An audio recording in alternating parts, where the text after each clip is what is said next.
ऐसे इन्वेस्टर्स को कैसे पता रहेगा कि उनका पोर्टफोलियो सही है या नहीं है in terms of allocation? Market crash is the best opportunity you get. तरफ से 10 साल में आपको ऐसी एक अपॉर्चुनिटी मिलती है जब मार्केट 30-40% गिरता है। हर कैटेगरी में आप देखोगे बहुत स्ट्रॉन्ग डाइवर्जेंस है between funds which have low volatility end funds which have high volatility. Just आप एक फ्लेक्सी कैप कैटेगरी जेट से चूज कर दिए तो उसमें आपकी वॉलेटिलिटी स्मॉल कैप कैटेगरी से लोअर हो गई। कोई ज़रूरी नहीं है ऐसा। A little more in detail, और आप ये बताइए कि एक इन्वेस्टर के पोर्टफोलियो में कौन कौन से कैटेगरीज ऑफ फंड्स होने चाहिए जो उसको उस पोर्टफोलियो को शॉर्ट टर्म रेडी भी बनाएंगे लेकिन लॉन्ग टर्म ग्रोथ भी देंगे। मेरे हिसाब से तो सबसे ज़्यादा जो इन्वेस्टर के पास होना चाहिए वो पार्ट ऑफ द सेगमेंट होना चाहिए जहाँ सबसे ज़्यादा रिटर्न्स बनते हैं, which is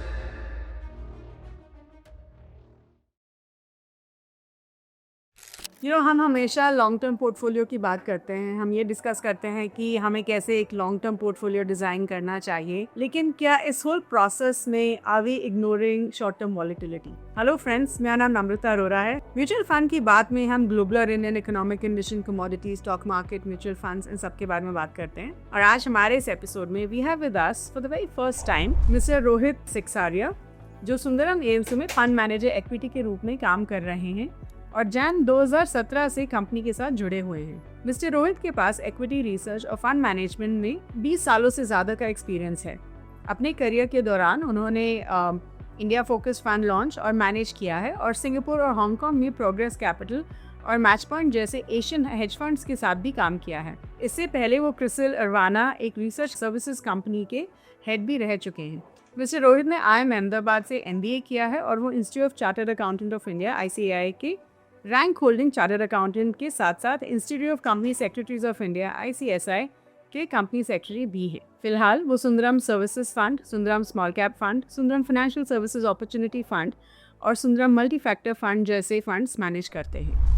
Hello everyone, welcome back to Mutual Fund की बात and thank you so much for joining us again this week. So you must have realized कि हम इस सीरीज़ में आपको आपके फंड मैनेजर से मिलाने की कोशिश करते हैं, where we try to get your fund managers, जहाँ आप उनको बेटर समझ सकते हैं, उनकी इन्वेस्टमेंट स्ट्रैटेजीज़ के बारे में we discuss. So you as an investor get to understand your fund managers better. तो आज हमारे साथ for the very first time we have Mr. Rohit Siksaria, who is the senior fund manager at Sundaram Mutual Fund. Rohit ji, thank you so much हमारा invitation accept करने के लिए and for giving us your time today. Thank you Namrata. Thank you so much. So, guys, आज हम एक बहुत interesting topic के साथ आए हैं and I think ये interesting इसलिए है because हम हमेशा long term की बात करते हैं, right? We always saying invest for long term, लेकिन as an investor, like I always say, कि we are not very logical, we are very emotional with our money, right?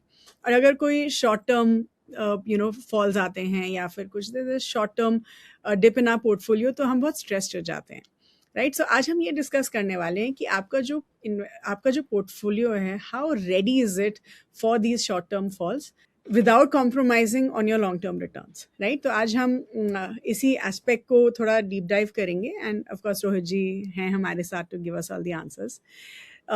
So let's get started, Rohit, and let me ask you this very simple question.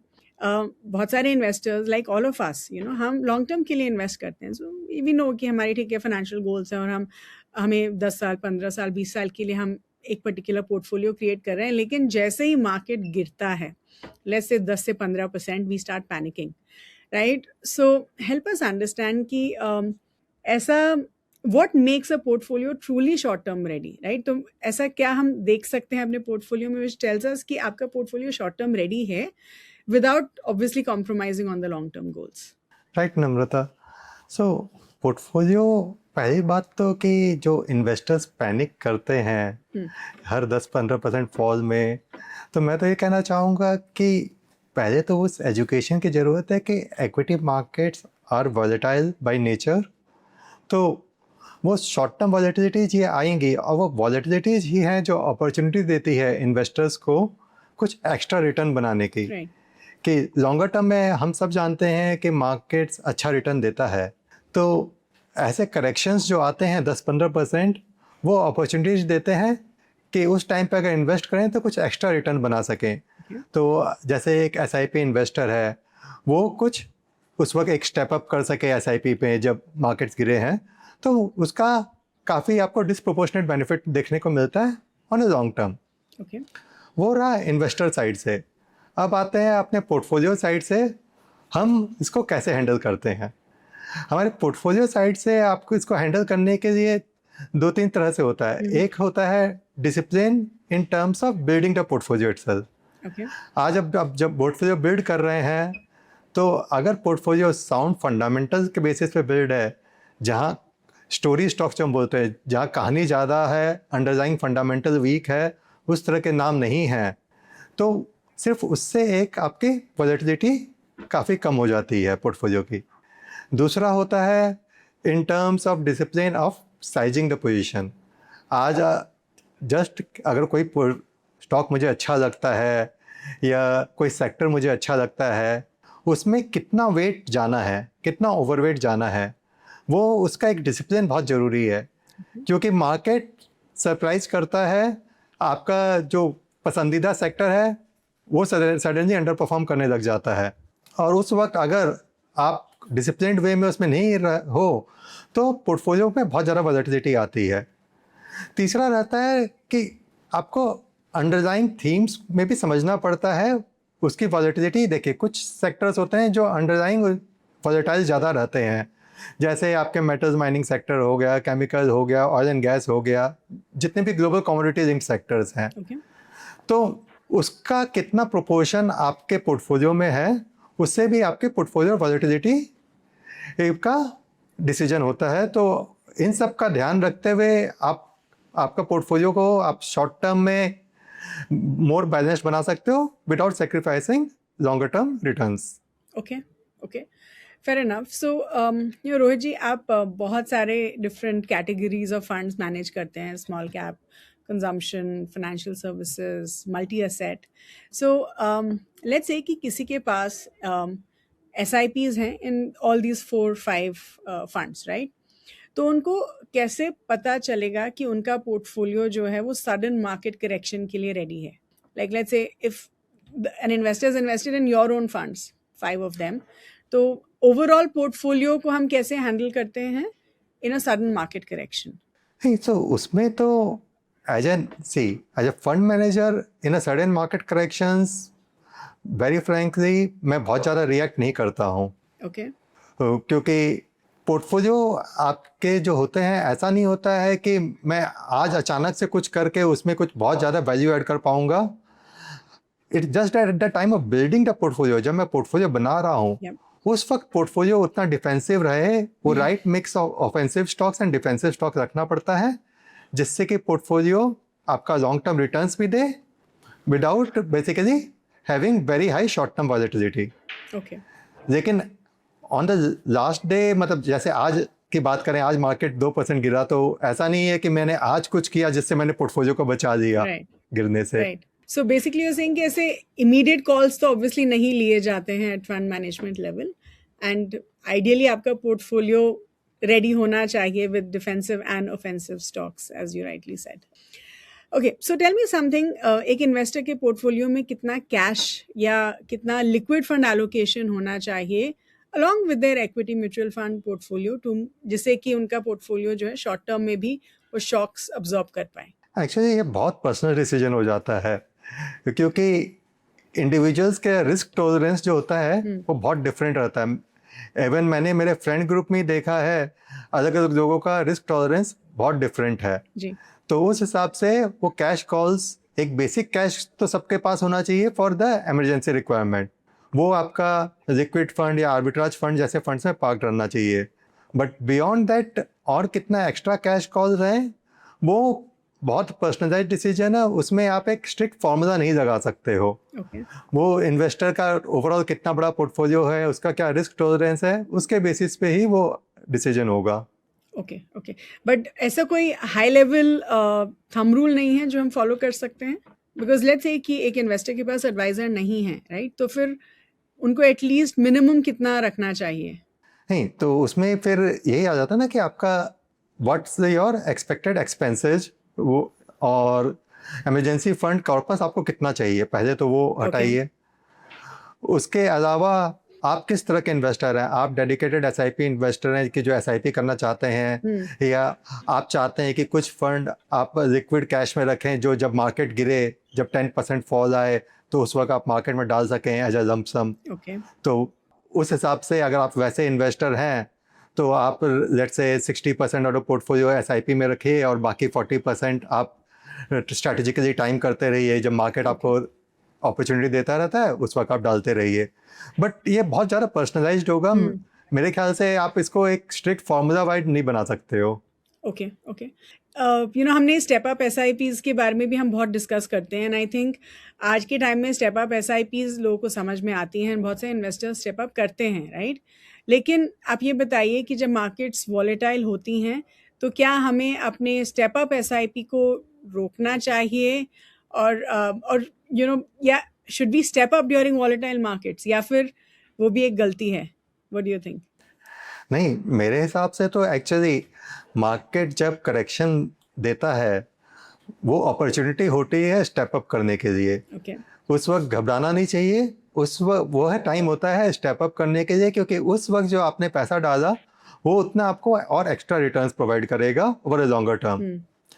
हाँ, इसमें मैं बस ये कहना चाहूँगा कि आप जो मार्केट में इन्वेस्ट कर रहे हो that should be for longer term. ऐसा नहीं है कि आपको 6 महीने में पैसे की दरकार है या साल भर में पैसे की दरकार है तो उसके लिए आप आज इक्विटी मार्केट्स में इन्वेस्ट कर रहे हो। उस तरह के पैसे आर्बिट्राज या लिक्विड फंड जैसे फंड्स में रहने चाहिए। Okay, so now let's understand a little more in detail, और आप ये बताइए कि एक इन्वेस्टर के पोर्टफोलियो में कौन कौन से कैटेगरीज ऑफ फंड्स होने चाहिए जो उसको उस पोर्टफोलियो को शॉर्ट टर्म रेडी भी बनाएंगे लेकिन लॉन्ग टर्म ग्रोथ भी देंगे, राइट? तो which are the mutual fund categories जो एक इन्वेस्टर के आइडियल पोर्टफोलियो में होने चाहिए based on this?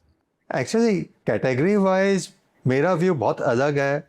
May be मेरा बायस मेरे स्मॉल कैप फंड मैनेजमेंट के कारण आता है कि मुझे generally mid and small caps ज़्यादा पसंद आते हैं। ओके, क्योंकि they provide you much higher long term returns. Volatility ज़्यादा रहती है उस सेगमेंट में कंपेयर टू लार्ज कैप्स, या लेकिन as an investor I am investing for longer term. जहाँ I am investing for more than 3 years, I am better off जहाँ कि मैं मिड एंड स्मॉल कैप में मुझे रिटर्न ज़्यादा मिलेंगे। ओके, अगर मैं शॉर्ट टर्म वॉलेटिलिटी से डरता नहीं हूँ then mid and small caps are much better categories to invest in. Okay, तो जैसा कि आपने कहा कि इन टर्म्स ऑफ इन्वेस्टर का कहाँ पे किस तरह के फंड्स में होना चाहिए इन्वेस्टमेंट, तो एक जैसे मेरा ही सर्विसेज फंड है वो मुझे काफ़ी पसंद है। क्योंकि उसमें क्या है, जितने भी मैंने कहा आपको volatile parts of the market होते हैं, metals, oil and gas, chemicals, वो सब सेक्टर्स सर्विसेज में नहीं आते हैं। वो सारा वॉलेटिलिटी आपका मेनली मैन्युफैक्चरिंग में आता है। बाकी भी वॉलेटिलिटी आप देखोगे तो मैन्युफैक्चरिंग साइड में ज़्यादा रहती है। तो हमारा एक्सपीरियंस एक्चुअली उसके साथ काफ़ी अच्छा रहा है कि लास्ट 8 साल में हमने कंसिस्टेंटली काफ़ी अच्छा रिटर्न दिया है compare to the flexi cap funds. Okay, उसमें काफ़ी अच्छा हमारा एक्सपीरियंस रहा है। तो उस तरह के funds is where I would recommend investors to invest, जो इसको लॉन्ग टर्म अच्छा रिटर्न चाहिए without worrying about short term volatility. Okay. And how about your short term portfolio, उसमें क्या क्या होना चाहिए? What do you think? Short term portfolio मेरे हिसाब से तो मेनली आर्बिट्राज फंड्स बेस्ट हैं, क्योंकि टैक्स एडजस्टेड बेसिस पे they give you better returns than your any debt और लिक्विड प्रोडक्ट। तो शॉर्ट टर्म में मैं सिर्फ उतना ही कैश रखता हूँ जितना कि आपका इमरजेंसी रिक्वायरमेंट है, प्लस एनी अमाउंट जो आपको लमसम में कभी डालना है ऑन मार्केट करेक्शन, तो वो मेरा शॉर्ट टर्म पोर्टफोलियो होता है। तो वो पोर्टफोलियो आर्बिट्राज में मेनली रहना चाहिए। ओके, तो ये बताइए रोहित जी कि ऐसे क्या साइंस होते हैं जो आपका पोर्टफोलियो आपको दे रहे हैं इन टर्म्स ऑफ कि मेरा ये पोर्टफोलियो शॉर्ट टर्म रेडी नहीं है, right? So it could be कि आपके रिटर्न्स काफ़ी वॉलेटाइल हैं, it could be, I mean, what are the signs कि आपका पोर्टफोलियो आपको सिग्नल्स दे रहा है कि ये पोर्टफोलियो शॉर्ट टर्म रेडी नहीं है, not just in terms of categories, but मान लीजिए मेरा कोई एडवाइज़र नहीं है और मैं डायरेक्टली इन्वेस्ट कर रही हूँ, तो मुझे क्या चीज़ें ध्यान में रखनी चाहिए टू अंडरस्टैंड दिस? मतलब एक सिंपल सी बात उसमें मैं ये कहूँगा कि अगर लेट्स से शॉर्ट टर्म में आप देखो कि मार्केट जितना गिर रहा है और आपका पोर्टफोलियो उससे ज़्यादा गिर रहा है, ओके। तो आपका पोर्टफोलियो में इफेक्टिवली बीटा ज़्यादा है, आपका पोर्टफोलियो फिर शॉर्ट टर्म रेडी नहीं है। ओके। या फिर उसमें दो कारणों से वो होगा, या तो आपका पोर्टफोलियो कुछ ऐसी जगह है जो कि बहुत ज़्यादा शॉर्ट टर्म मोमेंटम साइड में है, तो जब गिरता है तो वो ज़्यादा गिर रहा है। ओके। या फिर आपका पोर्टफोलियो सही सेक्टर्स में नहीं है, जो कि फंडामेंटल साउंड सेक्टर्स है उसमें नहीं है, इसलिए वो ज़्यादा गिर रहा है। तो आप जो upside capture versus downside capture जो हम बात करते हैं, वो अगर आप आपके पोर्टफोलियो का ट्रैक करोगे तो उससे आपको एक अच्छा आइडिया लग जाएगा कि आपका पोर्टफोलियो कितना शॉर्ट टर्म वॉलेटिलिटी सहने के तैयार है। Okay. And any other sign apart from this, do you think इसके अलावा कुछ एक दो चीज़ें क्या हम और देख सकते हैं? इसके अलावा देखिए, सेबी ने भी काफ़ी सारे मैंडेट्स दिए हैं in terms of publishing sharpe ratios, information ratios, but मेरे हिसाब से वो काफ़ी टेक्निकल हो जाते हैं for an average investor. Okay. तो for most of the average investors जितना मैंने इंटरेक्ट किया है, they just look at returns, returns के बेसिस पे ही सारा डिसीजन होता है। तो उधर मेरा मानना है कि आपके रिटर्न्स से ही आपको आपका आइडिया लग जाएगा कि आपका रिटर्न्स अगर शॉर्ट टर्म में मार्केट जितना गिर रहा है, अगर आपका रिटर्न्स उससे ज़्यादा गिर रहा है, तो वो एक फैक्टर ही आपको एक अच्छा आइडिया दे देगा आपके पोर्टफोलियो के बारे में। ओके। ओके।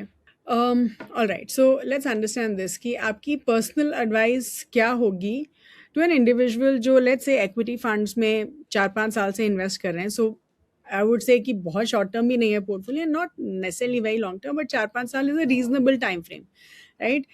बट उन्होंने कभी रियल मार्केट क्रैश देखा ही नहीं है, right? And it's possible, right? क्योंकि ज़रूरी नहीं है कि हम हर 4-5 साल में मार्केट क्रैश देखते हैं। वैसे market crash I am saying कि एक reasonable correction that we are looking at. तो what do you think that person should do? क्योंकि उनका जो पोर्टफोलियो है, उन्होंने हमेशा सिर्फ अपवर्ड ट्रेंड ही देखा है, राइट? एंड अगर अब मार्केट क्रैश हुआ तो वो ज़्यादा पैनिक करेंगे, राइट?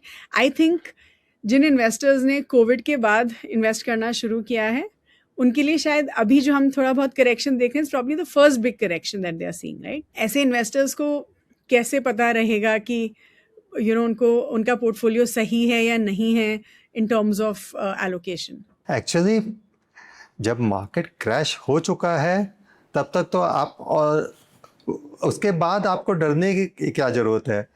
मार्केट जब क्रैश हो चुका है उसके बाद पैनिक करने की जरूरत नहीं। Actually market crash is the best opportunity you get. रफली 10 साल में आपको ऐसी एक अपॉर्चुनिटी मिलती है जब मार्केट 30-40% गिरता है। आपने उस वक्त पैनिक नहीं किया, उस वक्त पैसा लगाया, तो आपको वो पैसा इतनी जल्दी बढ़ते हुए दिखेगा। जैसे मुझे याद है कि कोविड बॉटम पे जिन्होंने पैसा लगाया था, साल भर में वो पैसा डबल हुआ था। तो मार्केट पैनिक्स में डरने की जरूरत नहीं है। जब मार्केट क्रैश होता है, वो एक अच्छी अपॉर्चुनिटी होती है कि आपके पास उस वक्त जितना भी एक्स्ट्रा पैसा है वो सारा पैसा मार्केट में लगा दो। क्योंकि वो जब भी मार्केट पैनिक होते हैं तब पैनिक ऐसा होता है कि अब तो कुछ बड़ा होने वाला है। जैसे कोविड की बात करें तो कोविड में जब मार्केट गिर रहा था तब तो ऐसा था कि अरे गवर्नमेंट ने लॉकडाउन कर दिया, सभी कुछ बंद हो जाएगा, तो कंपनियां सारी बंद हो जाएंगी, ये जितना है ये भी नहीं बचेगा। लेकिन ऐसा कभी नहीं होता है।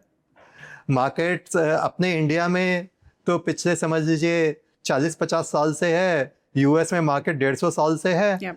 ये पैनिक्स हर जगह आते हैं, लेकिन अच्छी कंपनियां सरवाइव करती हैं और अच्छी कंपनियां सरवाइव नहीं करती हैं। अच्छी कंपनियां इस तरह के अपॉर्चुनिटीज यूज करते हैं अपना मार्केट शेयर बढ़ाने में, अपना ग्रोथ इंप्रूव करने में, अपनी मार्केट पोजीशनिंग इंप्रूव करने में। तो अगर पोर्टफोलियो ऐसी अच्छी कंपनियों जब इन्वेस्टेड है तो उसमें आपको काफ़ी अच्छा रिटर्न मिलता है over a medium to long term. तो एक्चुअली मेरे हिसाब से तो ऐसे मार्केट में जब भी ऐसी वॉलेटिलिटी आती है, ऐसा शार्प करेक्शन आता है, उसका वेलकम करना चाहिए और उसमें ज़्यादा से ज़्यादा पैसा डालना चाहिए। Okay. Yeah. No, I mean, completely with you. But I think as investors, ये रियलाइज़ करना कि आपके लिए अपॉर्चुनिटी है वो बहुत मुश्किल होता है जब आप एक अपने पोर्टफोलियो को रेड में देखते हैं, राइट? 4-5 साल इतना लॉन्ग टर्म भी नहीं है कि आपके पोर्टफोलियो ने रीजनेबल रिटर्न्स बना लिए हैं कि अगर गिरेगा भी तो आपको फिर भी पॉजिटिव रिटर्न्स मिलेगा। I have been meeting so many investors जो बोलते हैं कि अब उनका पोर्टफोलियो लिटरली नेगेटिव में है, राइट? बिकॉज उन्होंने 3-4 साल या 4-5 साल पहले इन्वेस्ट करना शुरू किया था। सो आई थिंक साइकोलॉजिकली अंडरस्टैंडिंग कि ये एक अपॉर्चुनिटी है, आई थिंक वो बहुत मुश्किल होता है, but of course the right approach is using it as an opportunity which is so true. या ओके। सो जैसा कि मैं आपको अगर बताऊं तो कोविड में एक इसका एक सिग्नल ये होता है ना कि मीडिया हेडलाइंस बहुत नेगेटिव हो जाती हैं, क्लोजर टू द बॉटम। तो कोविड बॉटम के अराउंड मुझे याद है मीडिया हेडलाइंस थी कि स्मॉल कैप में 10 साल में इन्वेस्टर्स का रिटर्न नहीं बना है, 10-year returns for investors in negative in small caps या something less than FD in small caps. तो उस तरह के जब हेडलाइंस आते हैं ना तो वो बेस्ट अपॉर्चुनिटी होती है, बेसिकली कॉन्ट्रा खिलना रहता है। आई एग्री, साइकोलॉजिकली बहुत डिफिकल्ट होता है इन्वेस्टर के लिए, लेकिन अगर आप अपने आप पे थोड़ा सा वो कंट्रोल कर सकें उस वक्त, थोड़ा अपने आप को आप स्ट्रांग रख सकें कि हाँ ये अभी डरने का नहीं, ये अपॉर्चुनिटी है, तो उसका बहुत अच्छा रिटर्न मिलता है। ओके, सो रोहित जी, आपने आर्बिट्राज फंड्स के बारे में भी बात करी थी एंड यू सेड कि अपने शॉर्ट टर्म इन्वेस्टमेंट्स को हम आर्बिट्राज फंड्स में डाल सकते हैं। सो डू यू थिंक सारे इन्वेस्टर्स को आर्बिट्राज फंड्स में डालना चाहिए और there is a specific category of investors जिनको आर्बिट्राज फंड्स में डालना चाहिए? आर्बिट्राज मेनली आपका क्या करता है कि आपको लिक्विड फंड्स के बराबर रफली रिटर्न देता है, इक्विटी और टैक्सेशन, उसमें आपका टैक्स एडवांटेज, इक्विटी टैक्सेशन मिल रहा है। तो आज जो भी इन्वेस्टर 30% टैक्स ब्रैकेट में जाता है, उन इन्वेस्टर्स के लिए arbitrage fund definitely make sense कि लिक्विड या डेट फंड में इन्वेस्ट करने के बजाय आर्बिट्राज फंड्स में इन्वेस्ट करें। तो mainly it's for only those investor जो 30% टैक्स ब्रैकेट में जाते हैं। Understood, okay.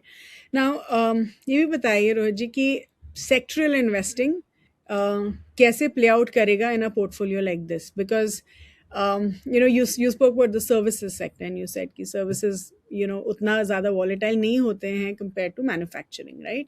तो आप हमें ये बताइए कि अगर एक investor ने ऐसे sectors में पैसा डाला है, linked to services, consumption हो गया and so many other sectors, तो आप हमें ये बताइए कि क्या is that a good strategy?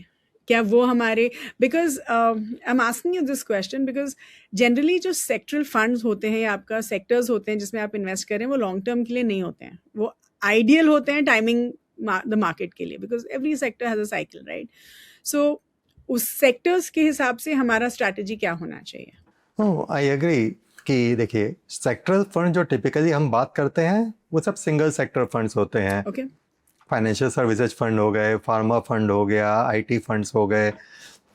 तो जब सिंगल सेक्टर फंड्स होते हैं तो उसमें हम जब अगर उसमें इन्वेस्ट कर रहे हैं तो उसमें आप पास्ट रिटर्न्स देख करके कभी नहीं इन्वेस्ट कर सकते, क्योंकि हर सेक्टर की एक साइकिल होती है, 3 साल 5 साल या 2 साल 1 साल जैसे भी हो, हर सेक्टर की एक साइकिल होती है। तो आप उसमें जब इन्वेस्ट कर रहे हो तो आप उसमें एक्चुअली पास्ट रिटर्न्स देख करके एक चीज़ है, कभी मत इन्वेस्ट करो। उसमें आपका इन्वेस्टमेंट आपको अपने कन्विक्शन पे करना होगा कि हाँ ये सेक्टर पहले नहीं अच्छा किया है, लेकिन अब कुछ चीज़ें बदल रही हैं कि अगले 2 साल 3 साल अब ये सेक्टर अच्छा करेगा। ओके, जब आप ऐसा करोगे तभी आप सिंगल सेक्टर फंड्स में पैसे बना सकते हो। लेकिन हाँ, यहाँ पे मैं डिफ्रेंशिएट करूँगा, जो मैंने सर्विसेज कहा, सर्विसेज जो मैंने कहा वो एक सिंगल सेक्टर फंड नहीं है, वो एक मच ब्रॉडर डाइवर्सिफाइड फंड है। उसमें आपका फाइनेंशियल्स भी आता है, टेलीकॉम भी आता है, आईटी भी आता है, रिटेलिंग भी आता है, new age, all the new age companies आती हैं, हॉस्पिटल्स, हेल्थ केयर आता है। तो जहाँ वो डाइवर्सिफाइड फंड है तो वहाँ इससे मैं बोल रहा था कि इससे अच्छा लगता है कि उसमें सिर्फ volatile parts of the market जो हम बोलते हैं, जो cyclical parts of the market, वो नहीं आता है, इसलिए मुझे वो फंड पसंद है। Wonderful. So last question around this particular theme and then मेरे पास आपके लिए और भी थोड़े क्वेश्चंस हैं, बट मैं आपसे थोड़ा गोल्ड के बारे में बात करना चाहूँगी। गोल्ड और इक्विटी में जो है नेगेटिव कोरिलेशन माना जाता है to a large extent. So do you think short term के लिए गोल्ड एक अच्छा ऑप्शन हो सकता है, क्योंकि वो हमें लॉन्ग टर्म वेल्थ क्रिएशन में भी मदद करता है, बट शॉर्ट टर्म वॉलेटिलिटी को भी मैनेज कर सकता है considering it has a negative correlation with equity? Do you think that works? That वो जो आप गोल्ड का नेगेटिव कोरिलेशन बोल रहे हो, लॉन्ग टर्म में एक माइनर नेगेटिव कोरिलेशन है गोल्ड का, बहुत मेजर नेगेटिव कोरिलेशन नहीं है। और अगर आप शॉर्ट टर्म देखो तो शॉर्ट टर्म में तो अभी लास्ट 1.5 साल से तो गोल्ड और equities have been positively aligned, दोनों साथ में ऊपर जा रहे हैं, साथ में नीचे गिर रहे हैं। तो लेकिन हाँ, गोल्ड मैं शॉर्ट टर्म वॉलेटिलिटी के लिए तो नहीं, गोल्ड एक generally for diversifying the portfolio एक इन्वेस्टर के पास थोड़ा सा गोल्ड एलोकेशन होना चाहिए, विच अपने इंडियन हाउस होल्ड में इन जनरल रहा है historically.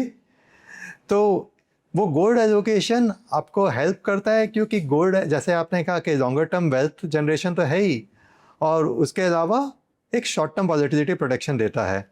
So you manage the Sundaram financial services opportunities fund.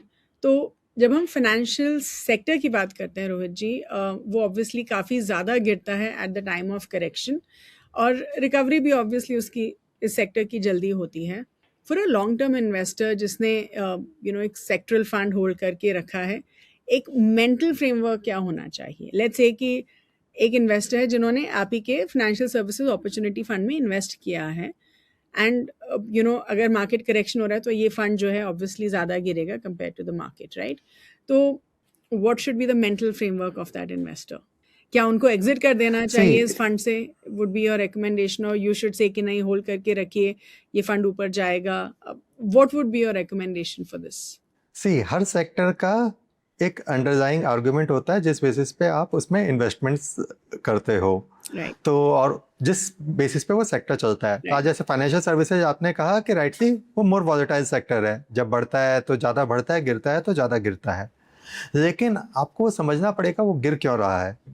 आज फाइनेंशियल सर्विसेज सेक्टर सिर्फ इसलिए गिर रहा है कि ब्रॉडर मार्केट गिर रहा है, कि उस सेक्टर में कुछ प्रॉब्लम हुई है। right. आज अगर उस सेक्टर में कुछ प्रॉब्लम हुई है, कि जैसे हम बोले कि आज अगर एसेट क्वालिटी प्रेशर्स बढ़ गए हैं, लोन लॉसेज बढ़ रहे हैं, वैसा कुछ हुआ है, तब आपको उस सेक्टर से एग्जिट करना चाहिए। क्योंकि वो जब स्टार्ट होता है साइकिल, तो वो फिर 2-2.5 साल तक का वैसा साइकिल चलता है, कि आज अगर एक एसेट क्वालिटी प्रेशर चालू हो गए सिस्टम में, तो ऐसा नहीं है कि अगले क्वार्टर ही वो वापस रिवाइव करेगा।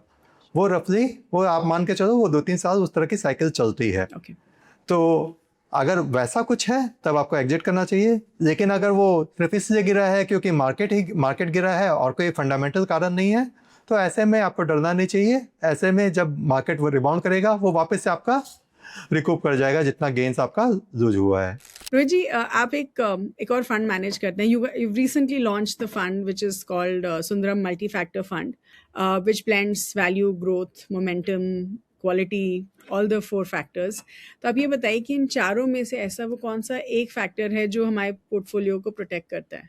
सी, अगर प्रोटेक्शन की बात करें तो इन फैक्टर्स में से एक क्वालिटी फैक्टर है जो थोड़ा प्रोटेक्ट करेगा, और एक साइज फैक्टर हमने और डाला है टू प्रोटेक्ट द पोर्टफोलियो। तो वो ये 2 फैक्टर्स रहेंगे जो थोड़ा प्रोटेक्शन साइड में रहेंगे। बाकी फैक्टर्स जो हैं वो एग्रेसिव फैक्टर्स हो गए, मोमेंटम हो या वैल्यू हो या ग्रोथ हो, वो सारे एग्रेसिव फैक्टर्स हैं। तो वो आपका अपसाइड में बेटर पार्टिसिपेट करेंगे। तो इस पोर्टफोलियो को बनाने का आइडिया ही वो था कि at different points in time अलग अलग फैक्टर मार्केट में चलते हैं, राइट। तो सबको कंबाइन करके एक मल्टी फैक्टर फंड आप इस तरह से बनाएं कि जो लॉन्गर टर्म इन्वेस्टर्स को एक अच्छा रिटर्न दे सके by protecting this short term volatility, जैसा कि आपने कहा। Okay. And you had also recently आपने एक स्टेटमेंट बोली थी Rohit ji, you recently said कि जो क्रूरल करेक्शन है वो एक काफ़ी बड़ा ट्रिगर होने वाला है for the stock market. Can you elaborate on this? क्या आप इसके बारे में थोड़ा और हमें बता सकते हैं? एक्चुअली आपने जब से ये यूएस ईरान सीज फायर हुआ था, आपने देखा कि क्रूड बड़ी जल्दी $100 से ऑलमोस्ट $70 पे आ गया। $70 पे आ गया, लेकिन ऐसा नहीं हुआ कि मिडिल ईस्ट से क्रूड फ्लो करने लगा। मिडिल ईस्ट से रफली 90 टैंकर्स मूव करते थे एवरी डे। इवन आज भी 50 टैंकर्स मूव करना चालू किए हैं और क्रूड 70 पे आ गया है। तो मुझे लगता है कि क्रूड हमें बता रहा है, क्रूड प्राइसेस जिस तरह से मूव कर रही हैं वो हमें बता रहा है कि crude can fall much more जब सप्लाई नॉर्मलाइज होगी। अब इसमें आप 2-3 चीज़ें हो रही हैं कि एक, ईरान को एग्जेम्पशन मिलेगा जब जब भी इनका प्रॉपर एग्रीमेंट होगा, ईरान को भी एग्जेम्पशन मिलेगा, ईरान का क्रूड भी मार्केट में आएगा। यूएई ओपेक से ब्रेकआउट किया है, तो OPEC kind of has broken down, तो ओपेक मेंबर्स भी मैक्सिमम आउटपुट सप्लाई करेंगे, तो आपका सप्लाई काफ़ी शार्पली इंप्रूव करेगा। और उसके सामने क्या हुआ है, because of this war the focus on electrification has gone up, तो जो आपकी लॉन्गर टर्म डिमांड है वो आपका उसका ग्रोथ काफ़ी कम रहेगा। इसलिए मुझे लगता है कि crude can come off much sharply than what today investors are expecting. और क्रूड अगर नीचे आता है then that's very positive for India.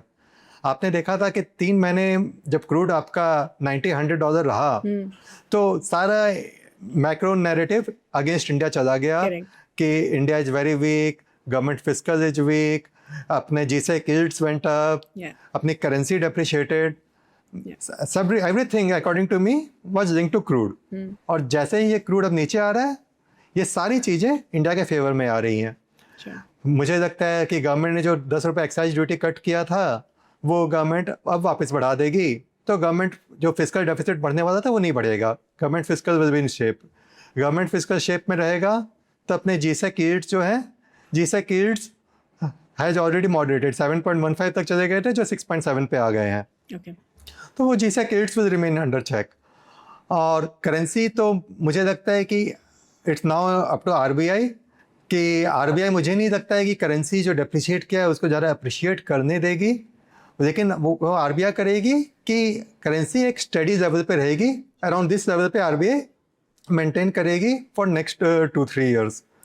तो अगर एक स्टडी करेंसी मिलती है तो एक फॉरेन इन्वेस्टर को भी एक अलग इंसेंटिव मिलता है इन्वेस्ट करने के लिए कि मार्केट्स में ग्रोथ भी अच्छी है, करेंसी भी स्टडी है। तो जो फॉरेन फ्लोज जो हमने शार्पली नेगेटिव देखा था, मैं नहीं एक्सपेक्ट करता कि ऑलमोस्ट इमीडिएटली हम बाउंस बैक देखेंगे, बट स्लोली हम लोग उसमें भी टर्न देखेंगे, and all this things will be very favourable for India.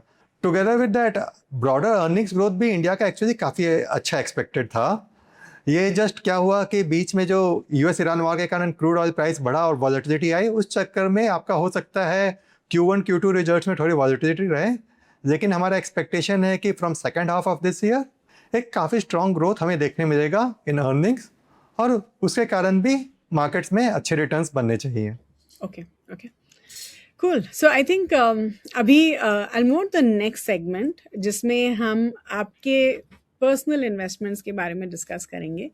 And I would like to know, Rohit ji, कि आप tell us a little bit about your personal investing journey. आपने कब इन्वेस्ट करना शुरू किया, किस एज में, किस प्रोडक्ट के साथ, और आपका इन्वेस्टिंग जर्नी कैसा रहा है in the last whatever number of years that you have been investing. So अगर स्टॉक मार्केट में मेरे इंटरेस्ट की बात करूँ तो स्टॉक मार्केट में इंटरेस्ट स्टार्ट हुआ था हर्षद मेहता टाइम से। When I was just a student, उस वक्त देखा था कि लोग रातों रात इतना पैसा कमा रहे हैं, तो that picked interest in stock market.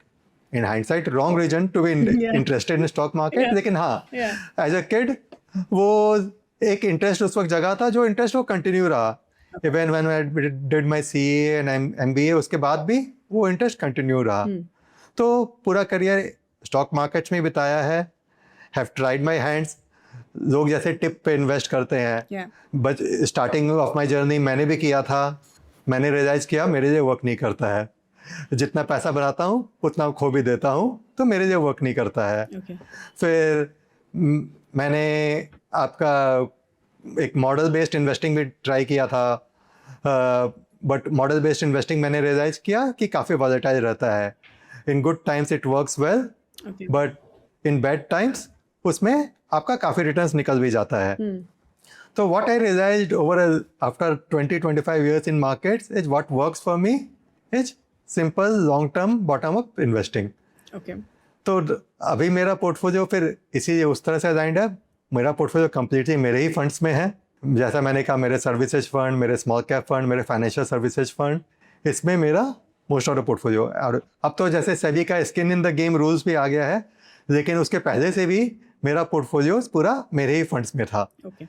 क्योंकि आपका अपने पोर्टफोलियो में एक आप जो किक जो मिलती है, वो ज़्यादा बेटर किक मिलती है आपको कि आप खुद अपना इन्वेस्टर से जो रिटर्न बनाए, आपके अपने लिए भी आप सेम रिटर्न्स बना रहे हो। राइट। तो वो पूरा मेरा पोर्टफोलियो उसमें ही है, और उसके अलावा जो शॉर्ट टर्म मैंने कहा वो आर्बिट्राज में है मेरे। Okay, okay. So I've just been thinking about one thing, and maybe आप उसमें थोड़ी मदद कर सकते हैं. जैसे एक फूड पिरामिड होता है रोहित जी. जो फूड पिरामिड होता है ना, उसमें जैसे bottom of the pyramid which is the largest base is carbohydrates, फिर आपके प्रोटीन्स आते हैं, ऊपर फैट्स आते हैं, सो ऑन, राइट. तो आप शुगर सबसे ऊपर होता है, विच आप बहुत कम शुगर खाते हैं. That should be your food pyramid based on how much a person should consume. ऐसे ही अगर हम एक इन्वेस्टमेंट पिरामिड ड्रॉ करें, ठीक है, जिसमें बेस जो है हमारा सबसे जो ब्रॉडर बेस है, उसमें कौन से कैटेगरीज ऑफ फंड्स होने चाहिए, एंड ये जो इन्वेस्टमेंट पिरामिड है, ये कैसे बनना चाहिए, what do you think? So if you understanding what I am saying, कि एक इन्वेस्टमेंट पिरामिड में कौन से फंड सबसे ज़्यादा होने चाहिए कैटेगरी, उससे कम, and which one should be the least? Actually मेरा जवाब इसमें काउंटर इंट्यूटिव होगा. ओके. इसमें मेरे हिसाब से तो सबसे ज़्यादा जो इन्वेस्टर के पास होना चाहिए वो पार्ट ऑफ द सेगमेंट होना चाहिए जहाँ सबसे ज़्यादा रिटर्न्स बनते हैं, which is mid and small cap segment. Okay. Volatility ज़्यादा है उसमें, लेकिन अगर लॉन्ग टर्म उसमें ज़्यादा रिटर्न्स बन रहा है तो जस्ट अपने डर की वजह से उसको क्यों अवॉइड करना.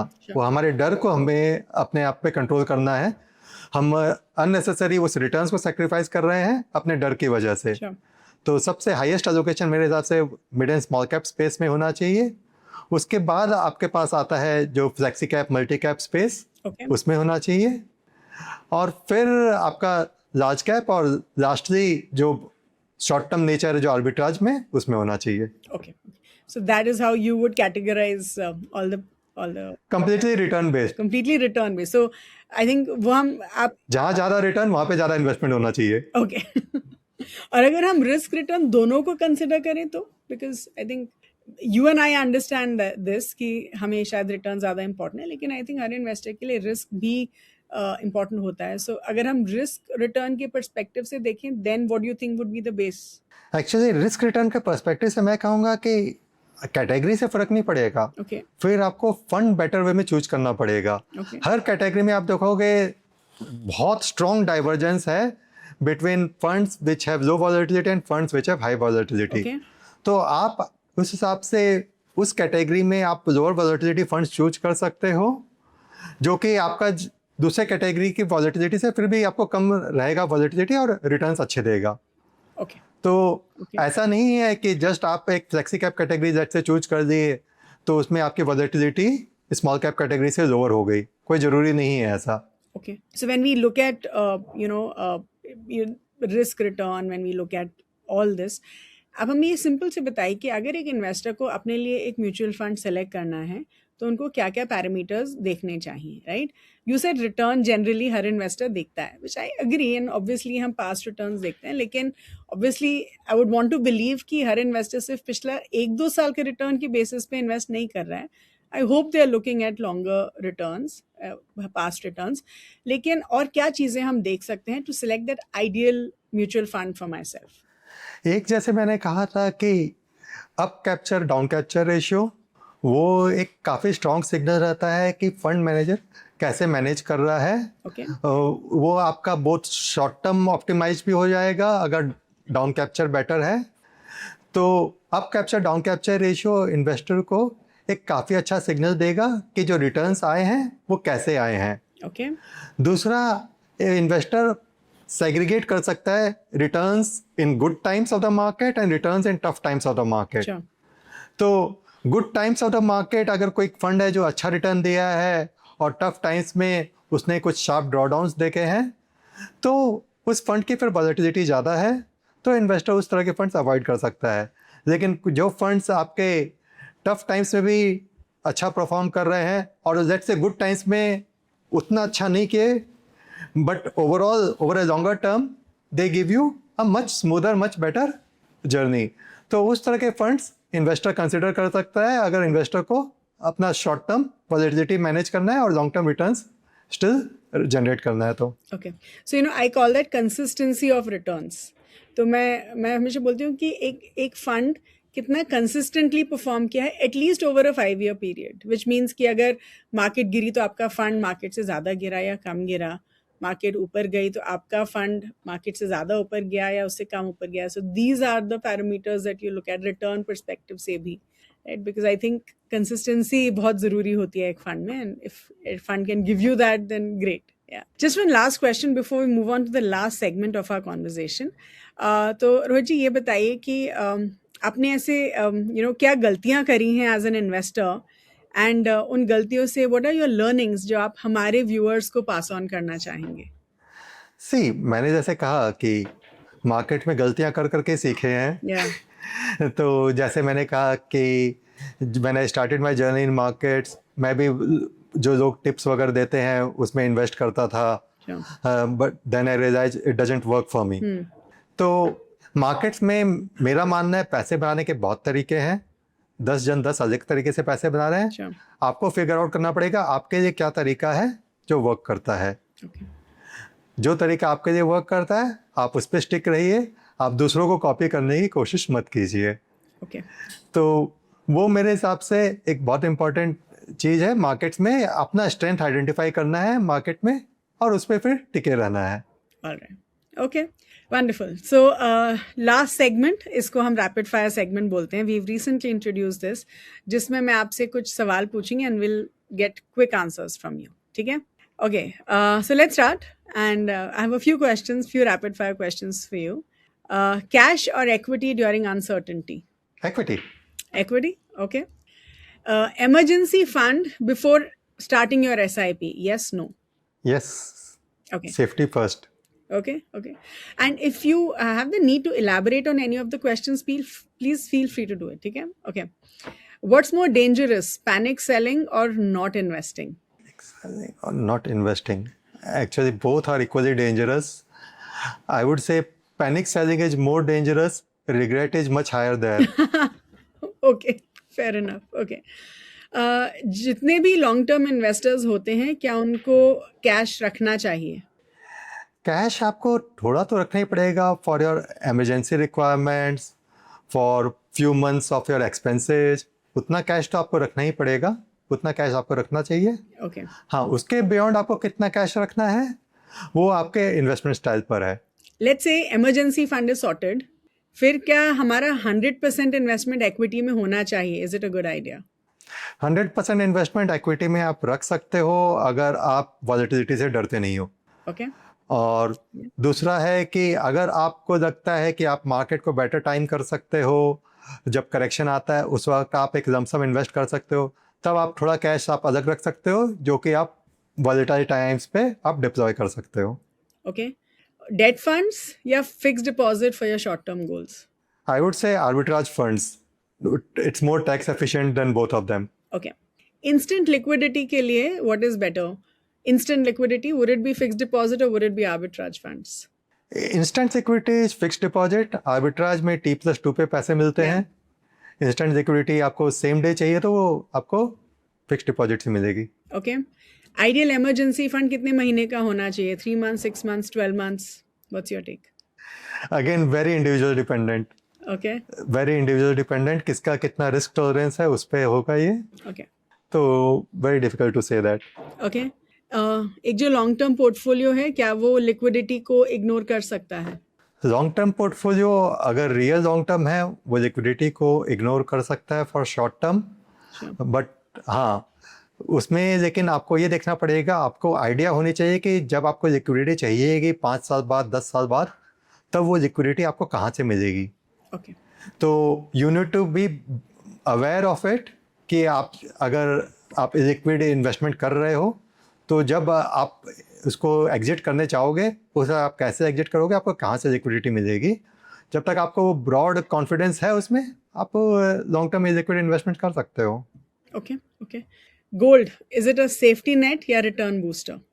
Gold it's a safety net I would say.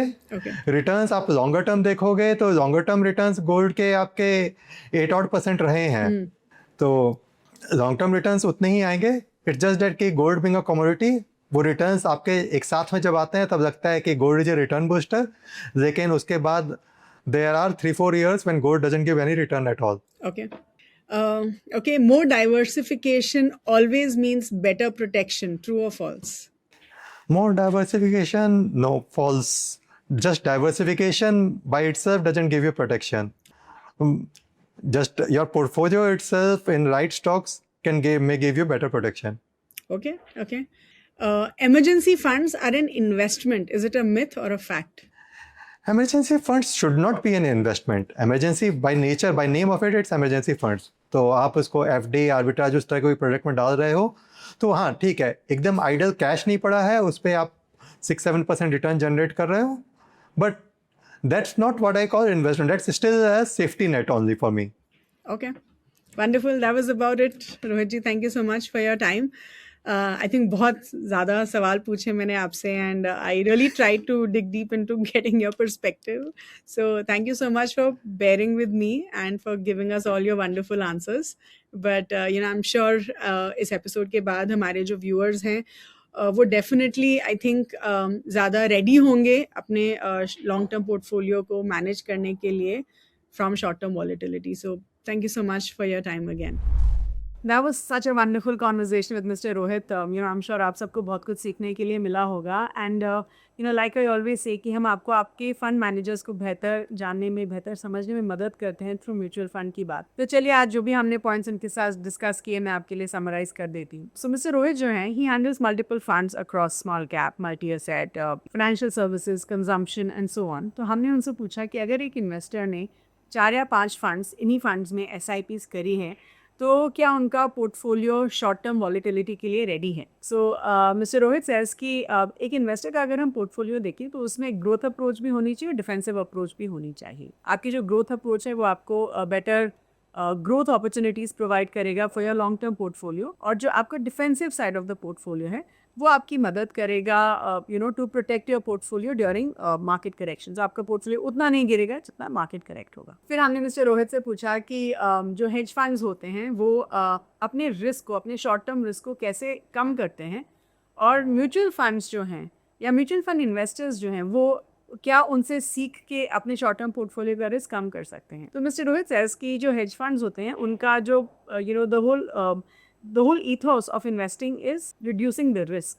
तो एक हेज फंड जो है रिस्क कम करने की कोशिश करता है even at the cost of lower returns. लेकिन जो म्यूचुअल फंड्स होते हैं वो आपके रिटर्न्स को मैक्सिमाइज करने की कोशिश करते हैं, और इसीलिए एक हेज फंड और एक म्यूचुअल फंड को कंपेयर करना is not the right thing. So he says कि अगर आपको अपने म्यूचुअल फंड पोर्टफोलियो का रिस्क कम करना है इन द शॉर्ट टर्म तो आपको वो अलग तरीके के या डिफेंसिव म्यूचुअल फंड्स में इन्वेस्ट करना पड़ेगा टू लोअर द वॉलेटिलिटी. तो ही सेज कि आप डेट फंड्स, आर्बिट्राज फंड्स, ऐसे फंड्स में इन्वेस्ट कर सकते हैं जो आपको टैक्स एफिशिएंसी भी देते हैं, at the same time short term में आपके पोर्टफोलियो की वॉलेटिलिटी को भी कम करते हैं. तो they are working on the defensive strategy in your long term portfolio. फिर हमने मिस्टर रोहित से स्टेप अप SIPs के बारे में बात करी और ये पूछा कि क्या हमें अपने SIPs को स्टेप अप करना चाहिए या नहीं करना चाहिए at the time of market volatility. तो ही सेज कि जब भी मार्केट में वॉलेटिलिटी होती है it's like a great opportunity, और ऐसी अपॉर्चुनिटीज़ बहुत कम मिलती हैं इन्वेस्टर्स को. तो जब मिलती हैं तो उसका फ़ायदा उठाना चाहिए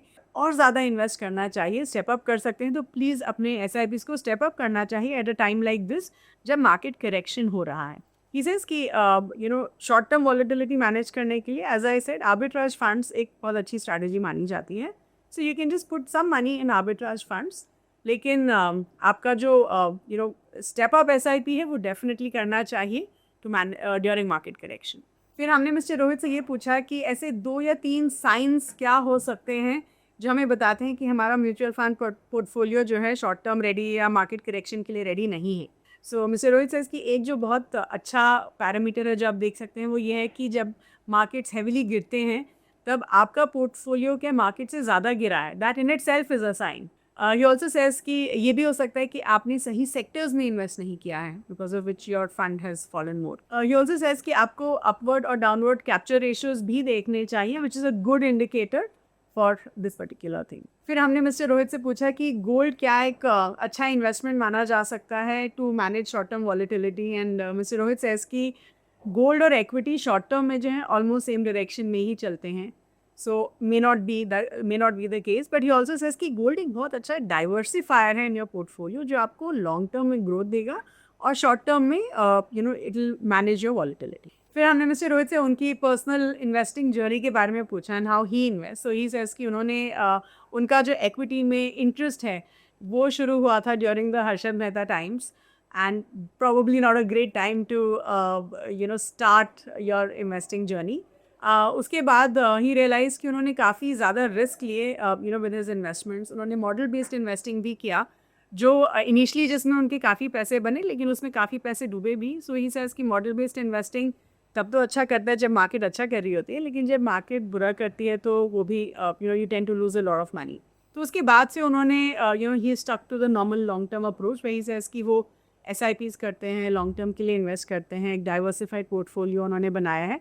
शॉर्ट टर्म के लिए he has money in arbitrage fund. फिर हमने मिस्टर रोहित से उनकी कुछ लर्निंग्स के बारे में पूछा एंड ही सेज कि सबसे पहले तो हॉट स्टॉक टिप्स जो है बिल्कुल अवॉइड करना चाहिए. Figure out what works for you.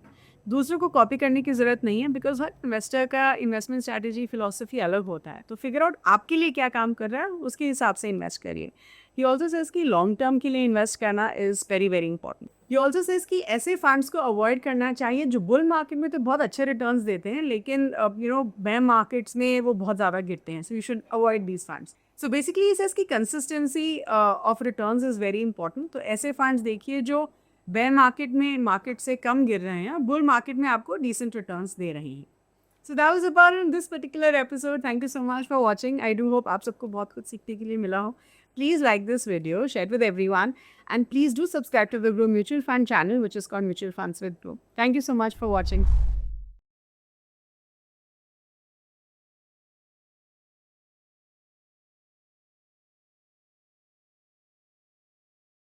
Investment in securities market are subject to market risks. Read all the related documents carefully before investing. Please read the risk disclosure documents carefully before investing in equity shares, derivatives, mutual fund, and or other instruments traded on the stock exchanges.